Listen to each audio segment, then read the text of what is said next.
Good morning students. How are you बच्चों। प्यारे बच्चों, आज हम कक्षा 9वीं के विद्यार्थियों के लिए व्याकरण का टॉपिक अर्थ की दृष्टि से वाक्य भेद लेकर आए हैं। जैसा कि सभी बच्चे जानते हैं कि हमारे व्याकरण में 4 टॉपिक के 4 उपविषय दिए गए हैं: उपसर्ग, प्रत्यय, समास, अर्थ की दृष्टि से वाक्य भेद और अलंकार।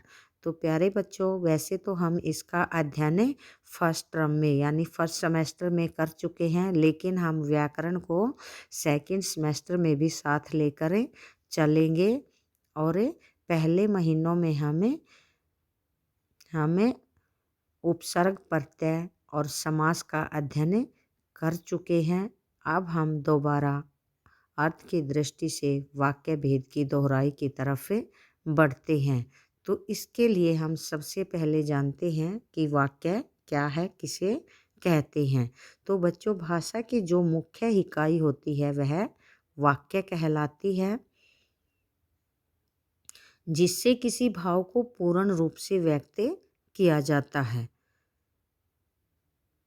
वाक्य शब्दों की वह इकाई है जो रचना की दृष्टि से अपने आप में स्वतंत्र है, या यूँ कहिए कि वाक्य किसी विचार, भाव या मंतव्य को पूर्णतया प्रकट करता है, उसको प्रकट करने में सक्षम होता है।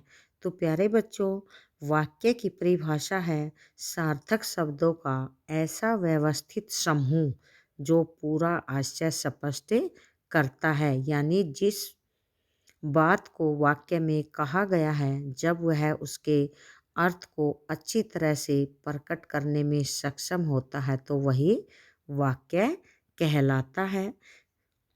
वास्तव में एक सार्थक विचार व्यक्त करने वाले पद समूह को ही हम वाक्य कहते हैं।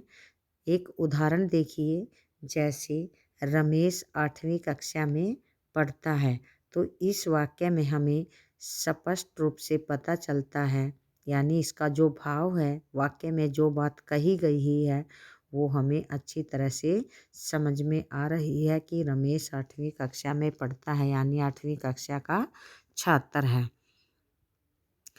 अब किसी भी वाक्य में बच्चों कर्ता और क्रिया का होना आवश्यक होता है, अनिवार्य होता है। कर्ता और क्रिया के आधार पर वाक्य के 2 अंग या 2 घटक माने जाते हैं: उद्देश्य और विधेय।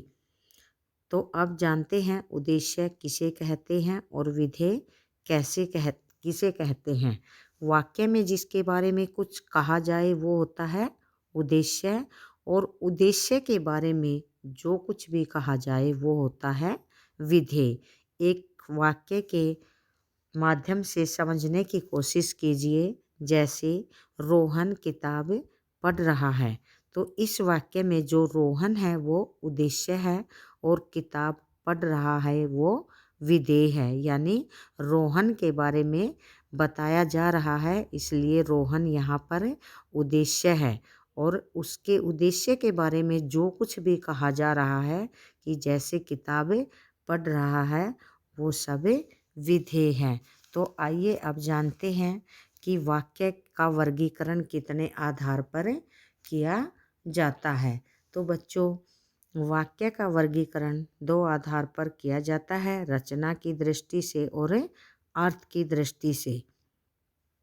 रचना की दृष्टि से वाक्य के 3 भेद होते हैं: सरल या साधारण वाक्य, संयुक्त वाक्य और मिश्र या मिश्रित वाक्य। तो इनका अध्ययन हम बच्चों कक्षा 10 में करेंगे।